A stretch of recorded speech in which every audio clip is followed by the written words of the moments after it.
Hi, I'm Peter Mill from Purpose Property. I'm with my business partner Monica here, and today we're going to talk about the last 12 to 18 months in the property market.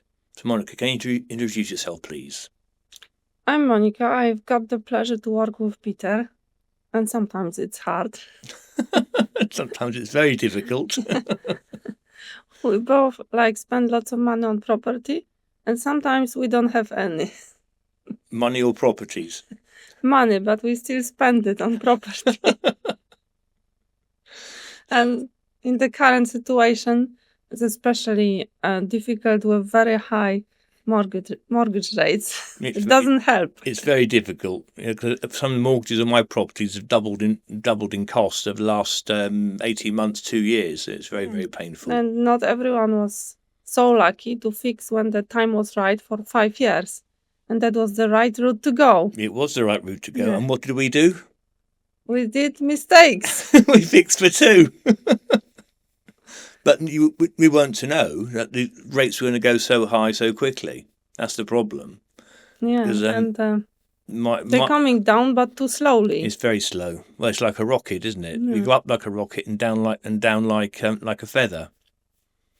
So what I'd like to do is ask you about some of your properties you've been working on over the last couple of years. Can I mention the word Caesars Road? Yeah, that's one of my biggest mistakes. Doing property is not always smooth. It doesn't run smooth. There are plenty of challenges on the way.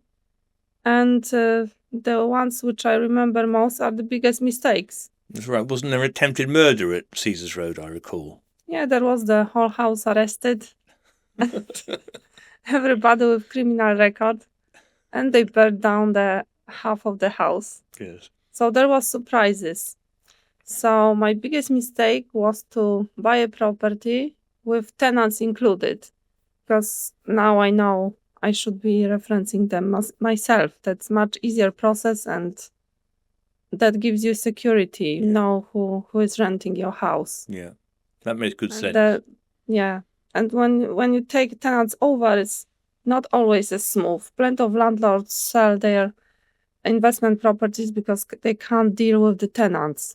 So that's a big challenge. And obviously, with the current situation when there is more and more burden on landlords and more tax, more red tape on everything, we need to be very careful with all the paperwork. And finding the right tenant is a crucial thing to have a easy sleep at night. Yeah, well, particularly with the new Renters Reform Act coming in, as landlords, we've got to be doubly careful as to who we actually let into the property, because there'll be no more Section 21, and you won't be able to increase rents beyond a competitive rent in the local area, and the whole thing is shifting over to the tenants. Yeah, and as we had a bad experience with going through courts with evictions, it takes at least half a year, up to a year. It's not that easy because the courts are overloaded with cases and everything drags on. And it's not that easy time-wise, and you still need to keep up paying your bills, your mortgage and everything. No, I know what you mean, because we had that tenant called Andy, didn't we? He was a case. Basically what happened, they didn't pay any rent for how long? 11 months. Yeah. And then we had to get him out through the courts, and he just disappeared after the eviction date, and that was that, leaving chaos and destruction behind him, and a very large unpaid rent bill. There are plenty of good tenants, which I have, and they are amazing. I absolutely love them, and they are amazing people. And we've got good relationship. They pay their rent, they treat the property with respect.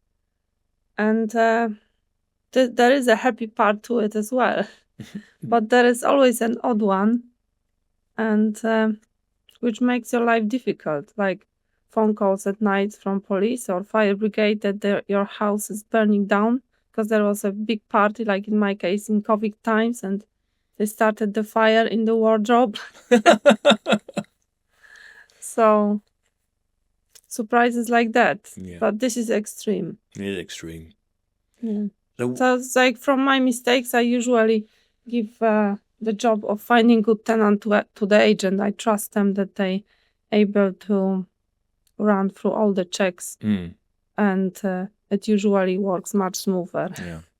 What do you think of getting planning permission for property to convert property, say, from commercial to residential? Is that a good thing to do, or is it just too difficult nowadays? There are plenty of permitted development rights which can be used to convert commercial into residential, like offices into flats or create flats above the shop. And this is really handy because under permitted development, you know that you get the planning. It's easy to get and pretty much straightforward process. But the downside is everything's got very expensive, especially the labor right now. So the cost of people working on your renovations can be really high. And sometimes when you think about all the things you need to pay and go through all the acoustic testing, the acoustic materials, pay all the builders, electrics, new plumbing, new connections like for gas, electric, water, that all adds up. Yeah. Like recently we've done new electrical connections to service 2 flats in Southport, and the bill for that was like almost £6,000 just for the new connections. Money. So that's a lot of money. Sometimes I just think it's easier to buy something which is already there, so you don't have to go through all of this and refresh everything. Yeah, because when you convert from commercial to residential, you have to pay SIL as well, don't you? Which would be very, very expensive. Yeah, that depends on the council, but that adds up as well. Because SIL can be tens of thousands of pounds. Yeah, depends on the residential area of the property you're adding. Okay. What do you think of buying flats for first-time landlords to buy a flat to perhaps do up and then rent out? I think the flats represent very good yield because they, for some reason, UK is a country where the houses rise in value a lot in most good areas, but flats, they are not rising in value the same, at least so far, as the houses. However, when you think about letting the flats, they represent very often very good value for money and can return a very, very good yield because you're able to buy a flat relatively cheaply. But then let's say an example in Southampton area. It's next to impossible to buy a house for £200,000. But you are able to buy like a 2-bed flat for 160, 170,000. And you can let it for £1,200 a month, which is it's not a bad return. Yeah, which is a good return. But you got the service charge on top, haven't you? Yes, you have. So that's the one you need to watch out for. There are plenty of various arrangements with service charges. I think the best one is when the property owners they took over the management company. Oh yes, what's that called? There's a name for that. I've got what's called. Yeah, God knows. Forgotten what it is. But then it's the best and the rates are the lowest. Or sometimes when you buy ex-council property, like a flat, they can be very low as well. Yeah. What do you think mortgage rates are going to do in the next couple of years? Do you think they're going to stay as they are, or go down, or go up, or what do you think? What I think, I would think they will be lower, but it will go very slow, much slower than we wish for. Yeah, because at the moment, a commercial mortgage, mixed residential and commercials at about 6.57%. Yeah, you see, the good thing with residential properties is that the mortgage is much cheaper, and it's cheaper to set up as well, because the banks don't charge you such a high setup fee to set up the mortgage. And the valuations are much cheaper, and you pay mortgage brokers much less money. Whether, of course, there is a much bigger stamp duty on a second properties, for residential. Whether when you've got a semi-commercial property, you can get yourself a bargain. So you think you're getting great deal because the stamp duty is very low. However, later on, when it comes to remortgaging the whole thing, you realize even with small mortgages, they slap you with like 6,000 mortgage arrangement fee. Even for lending as little as 100 grand, plus your rates are like 7% plus if you're buying in a company. Yeah. So it's kind of... You can't win. You can't win. Even if you think you're winning, you're not. Like you discover you're losing later. Without. Plus, what we discovered recently, the surveys are very expensive for commercial properties. When for a residential one, you can pay like £500 and you're done with it. But a commercial is 2,000 plus. The survey that's needed for a mortgage. And the mortgage is very, very slow as well to actually come through. It takes months and months and months.